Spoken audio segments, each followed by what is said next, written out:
तो जो अगला टॉपिक है वो है हाफ लाइफ पीरियड्स। तो हाफ लाइफ पीरियड्स बेसिकली क्या होता है? It is basically the time in which जो हमारा रिएक्टेंट है वो हाफ हो जाए। जैसे कि हमने बेसिकली हमारे रिएक्टेंट की कंसंट्रेशन ए थी initially, and after time T ये A/2 हो गया। तो जो टाइम स्पेंड हुआ ए से A/2 में होने में, this is called as half life time या फिर हाफ लाइफ पीरियड। अब ठीक है, ये तो समझ में आ गया। अब हाफ लाइफ पीरियड जो होता है उसे हम टी हाफ से डिनोट करते हैं, ये इसका एक नोटेशन होता है। ठीक है, अब जो ये हाफ लाइफ पीरियड होता है ये डिफरेंट ऑर्डर की रिएक्शंस के लिए डिफरेंट तरीके से वेरी करता है। तो इसका एक रिलेशनशिप है, that is T half is inversely proportional to concentration of reactant raise to the power n-1। यहाँ पे n क्या है? It is order of the reaction. तो अब डिफरेंट ऑर्डर की रिएक्शंस के लिए चेक करते हैं टी हाफ की डिपेंडेंस कैसे है। तो फर्स्टली जीरो ऑर्डर के लिए देखते हैं, n equals to 0, T half क्या हो गया? 1/a raise to the power 0-1। तो इससे क्या है? T half directly proportional to a, यानी कि जीरो ऑर्डर की रिएक्शन के लिए जो हाफ लाइफ टाइम होता है it is directly proportional to concentration of reaction. अब फर्स्ट ऑर्डर के लिए देखते हैं। तो फर्स्ट ऑर्डर के लिए T half is inversely proportional to concentration raise to the power 1-1।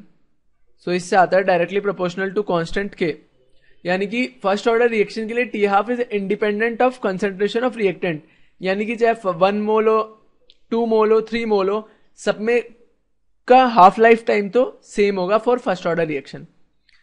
अब n इक्वल्स टू 2 के लिए चेक करते हैं सेकेंड ऑर्डर रिएक्शन के लिए। तो टी हाफ आया 1/a raise to the power 2-1, यानी कि T half is inversely proportional to concentration. ये सेकेंड ऑर्डर रिएक्शन के लिए आ गया। तो अब सीधे सीधे हमें पता चल रहा है कि डिफरेंट ऑर्डर की रिएक्शंस के लिए टी हाफ की जो डिपेंडेंस होती है वो डिफरेंट होती है। अब इस प्रॉब्लम से देखते हैं इसको अप्लाई करके। तो चलिए प्रॉब्लम करते हैं। अब प्रॉब्लम क्या है, प्रॉब्लम पढ़ते हैं।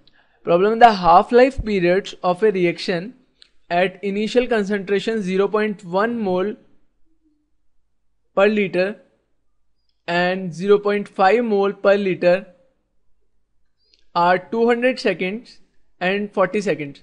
सो 0.1 मोल पर लीटर के कॉरस्पॉन्डिंग क्या है? 200 seconds, and 0.5 mole per litre के कॉरस्पॉन्डिंग टी हाफ क्या है? 40 सेकेंड्स।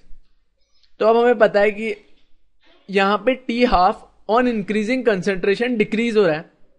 तो अब हम चेक कर लेते हैं ऑप्शंस में से कि कौन सा ऑर्डर की रिएक्शन में टी हाफ कंसेंट्रेशन इंक्रीज करने पर डिक्रीज होता है। तो फर्स्टली देखते हैं जीरो ऑर्डर के लिए। अब जीरो ऑर्डर के लिए तो हमने अभी अभी देखा था कि T half is directly proportional to concentration, यानी कि कंसेंट्रेशन बढ़ाने पर टी हाफ भी बढ़ेगा।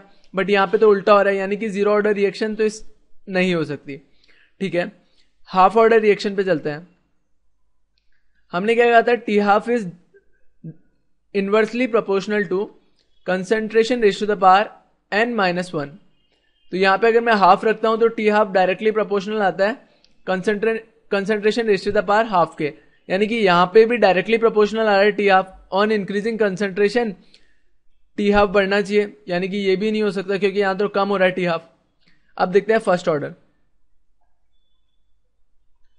फर्स्ट ऑर्डर में T half is independent of concentration, तो कोई बात ही नहीं उठती, यहां पे तो हो ही नहीं सकता क्योंकि यहां पे तो टी हाफ वेरी कर रहा है कंसेंट्रेशन के साथ में। अब एक ही ऑप्शन बचा, fourth option, that is second order को चेक करते हैं हम।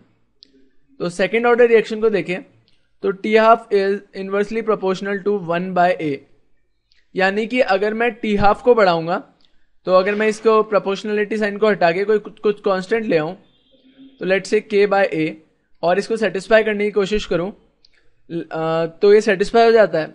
यानी कि अगर सेकेंड ऑर्डर रिएक्शन है तभी ऐसा हो सकता है कि on increasing concentration T half कम हो। तो इसका करेक्ट आंसर हो गया C = 2। आप इसको चेक भी कर सकते थे, आप एक ही जगह एक बार रखिए। देखिए k तो यहाँ पे आपने कांस्टेंट लिया तो वो तो सेम रहेगा, तो आप k को एक साइड ले लीजिए और दूसरी साइड कर दीजिए T half multiplied by concentration. अब 1/1 सेटिस्फाई करिए तो आप देखिए अगर 200 आपका टी हाफ लाइफ टाइम है और कंसेंट्रेशन उस टाइम पे क्या है? 0.1, ये भी इसको सेटिस्फाई करता है। और जब टी हाफ लाइफ टाइम 40 है, कंसेंट्रेशन क्या है? 0.5, दोनों से बिल्कुल सेम आ रहा है, दैट इज 20। तो ये सेकेंड ऑर्डर रिएक्शन है।